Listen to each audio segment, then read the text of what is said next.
வணக்கம். செல்வாஸ் ரிவ்யூ காணொளிக்கு உங்களை மீண்டும் வரவேற்கிறோம்.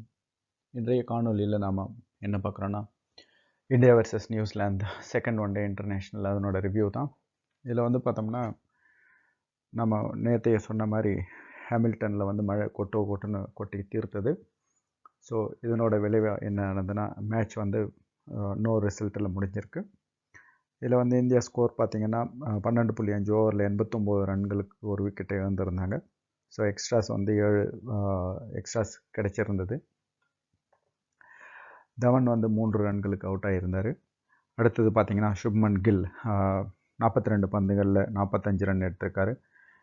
4 4 மற்றும் ஒரு 6 அடிச்சிருந்தார்.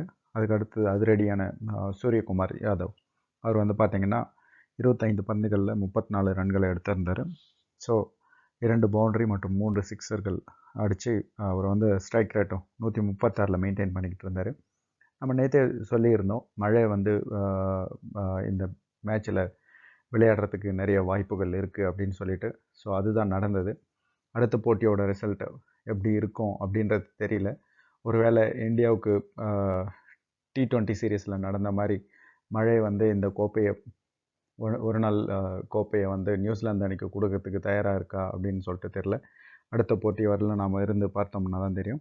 இப்போதைக்கு ஸ்டில் நியூசிலாந்து 1-0 அப்படின்னு சொல்லிட்டு லீடில் இருக்காங்க.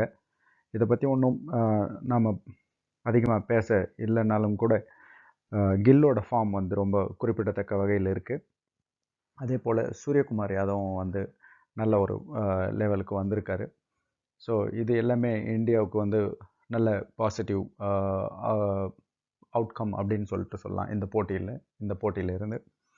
ஸோ அடுத்த இந்த சீரீஸில் இருக்கிற அடுத்த போட்டி அப்படின்னு சொல்லிட்டு பார்க்கும்போது 3வது மற்றும் கடைசி ஒரு நாள் போட்டி அப்படின்னு பார்க்கும்போது கிரைஸ்ட் சர்ச்சில் நடக்குது.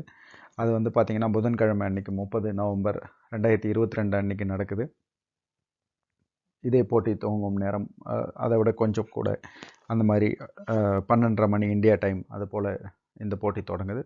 ஸோ ஒருவேளை அந்த போட்டி ரிசல்ட் கிடச்சி அதில் இந்தியா வின் பண்ணக்கூடிய பட்சத்தில் இந்த தொடர் சமனில் முடியும். ஒருவேளை அந்த போட்டியும் மழையால் கைவிடப்பட்டாலோ அல்லது நியூசிலாந்து அணி வெற்றி பெற்றாலோ இந்திய அணி இந்த தொடரை இழக்க நேரிடும். அதுக்கடுத்தது ஷிகர் தவான் கேப்டன்ஷிப்பை பற்றி சொல்லியிருக்காரு. அவரோட பிளேஸ்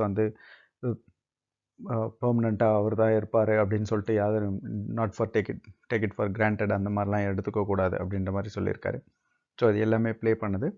பட் ஓவரால் இந்த போட்டியில் பார்த்தோம்னா 12 ஓவரில் 89 ரன், 13 ஓவரில் 89 ரன்னுக்கு ஒரு விக்கெட் அப்படின்றது வெரி குட் ஸ்கோர்.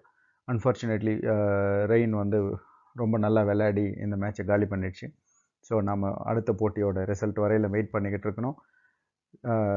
மழையின் கருணையால் வழி விட்டு இந்தியா ஜெயிச்சதுன்னா 1-1 அப்படின்ற கணக்கில் இந்த தொடர் சமனாகும்.